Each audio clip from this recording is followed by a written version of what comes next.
Your subject appears to be reacting with depression. How do you know if it is depression for sure? Then how do we handle it? That's tip number 58 of 101 tips for interviewing and interrogation.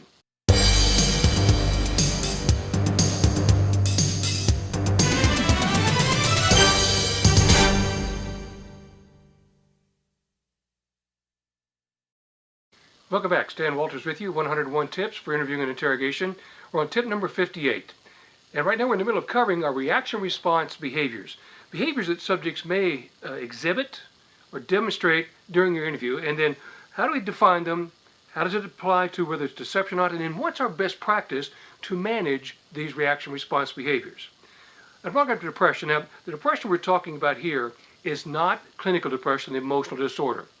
It affects about, I think it's in the numbers like 12% of Americans experience some level or degree of emotional reaction of depression. We're talking about here just a behavior that's temporary.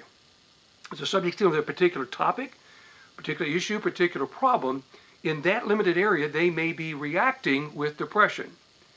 Clinical depression, the emotional disorder, affects everything. It poisons your personal relationships, your intimate association with people, public behavior,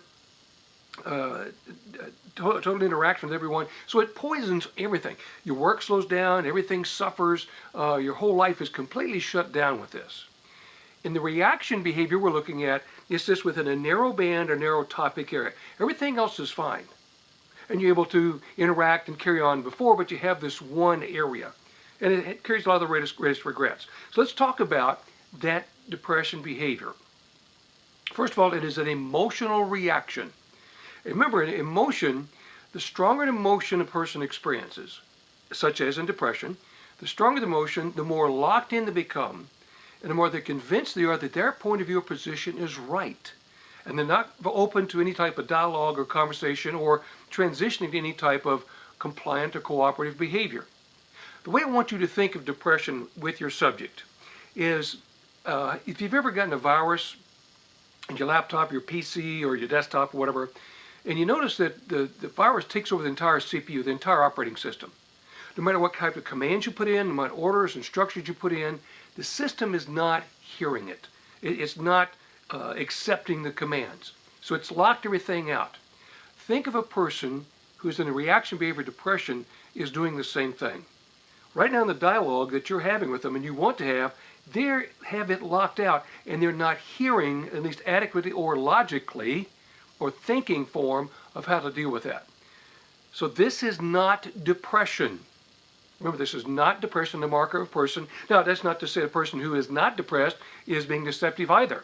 It's just how your subject may, in this case, be reacting. Remember, reacting doesn't progress the conversation forward to any type of solution. It blocks, ignores, stops, or reverses progress. And the depression reaction behavior does that. So the dialogues that you might hear, comments and verbal, they might talk about how they're actually feeling depressed. I'm really down about this. I'm in a bad place. I'm in a dark mood. I feel like there's a black cloud coming over me. I don't feel like I can get out from under the cloud of what's going on. They may talk about health issues, and these will be genuine issues. They might talk about their ulcers, or their migraines are coming back, or that they can hear the blood pressure pounding in their ears, or they can feel their heart pounding in their chest, or they'll talk about they have no energy, they can't get up, or don't feel like doing anything, or don't feel like going anywhere, or don't want to feel like addressing anything, or this problem, just wish it would go away. They may talk about how things are suffering in their mental behaviors. They're making mistakes. They're forgetting to get work done. Maybe their relationship with other people right now, people don't want to bring this up, don't want to be around them because this is overwhelming them, and they're talking about it all the time, so they don't want to even discuss things with them. There may be the possibility to talk about harming themselves, and if you hear comments about harming themselves, you should take that seriously. If a person is talking about it, then they're thinking about it, and there is an increased risk that may be a possibility. So you never want to leave them alone. You want to get some help, and don't be afraid to talk to them about it. We're going to talk about those tactics in just a moment, but don't be afraid to engage them and ask them about what those thoughts are and what's going on in their mind, and how far have they gone to thinking about hurting themselves. Why would they think something like that? Why would they say something like that? So, because our purpose is to assist this person no matter what role they're in. and to come into grips with the issue that's at hand that's causing this reaction. Now, an interesting thing about people in depression, for some reason, in this reaction behavior, they don't monitor the speech very well. They leak some very interesting information. You'll hear things like, ever since I heard that you came by and checked in my office. When my kids said that you came by the school. When I heard you looked at the time cards. When personnel said you were checking on the travel records. And so they're leaking for you and tell you that this is the area of concern for them, that somehow they think those people or that location or that target may reveal what's going on. Now, you'll have to agree with me, depression is a very intimate, personal thing, is it not? Certainly. And this person is using a lot of aggression that's focused against themselves, and they're tearing themselves down.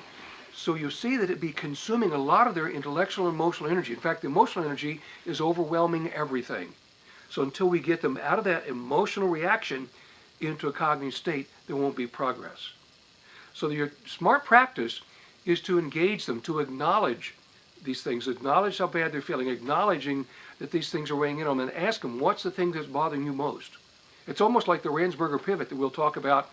We talked about before, that dealing with an angry subject, and we're going to deal with that. And tip number 59 is talking about the reaction behavior of anger. And so you understand their position. You ask them to tell you what's going on. What are you thinking about? What are you concerned about your kids finding out? What are you concerned about work and the travel records? And you need to literally, as I like to say, you have to go in that swamp and help them drain that. But you have to take interest in them. You cannot pile on. If you pile on and really focus on this, you drive them further away and they'll lock up and you'll never get it back because they see that you're taking advantage of, essentially almost like a wounded animal, and they'll turn and attack you. Now, the physical behaviors, I'm going to show you a couple of shots here. Look over in the screen here just a moment. And there's a couple of micro-expressions that Dr. Paul Ekman in his work on micro-expressions talks about that are very reliable signs of emotional pain. And it has to do right here within the face. So one of them, you'll see the eyebrows will move up and very close together. See that? That's very typical. Notice the eyes have softened and have a pained look at them. The other form, the eyebrows will curve and have a little hook up. It's kind of called a grief muscle, and it looks like little horseshoes right above there. These are very good, reliable signs of emotional pain. Not every single person will do them. There's always the exception. But it tells you that they are not faking it. They actually are feeling and experiencing that emotional pain. So you might see them moving slower. You see that softness in the eyes. And this is a good confirmation the person is genuinely ill. So if your person is really experiencing depression, you're going to pick it up three ways. Number one, you're going to hear it in their dialogue that we just talked about. You're going to see it in the nonverbal behaviors, slump face, body, head down, hand wringing, closed off the body, cocooning, wrapping themselves up. But you're also going to feel it in an empathic way. You can almost sense somebody's pain. You pick it up on the empathic level. That's what makes you human and separates you from the psychopaths. Because psychopaths do not have that ability to understand or experience empathy for their victims. So take a look at the depression, read some more on it, and find out the dialogues that will help that subject get through there and move toward cooperation and move to where you open up the dialogue, bring them back into an intellectual state. Good to be with you again. Be sure to come back and check with you at tip number 59. Getting some folks give me a call here about arranging classes and setting up training programs for your personnel. We can customize programs for you just for your specific needs. So give me a call. Check our website for the resources there. And be sure to subscribe to look at all of the other videos in this series of 101 Tips for Reinventing Interrogation. So see you again next time.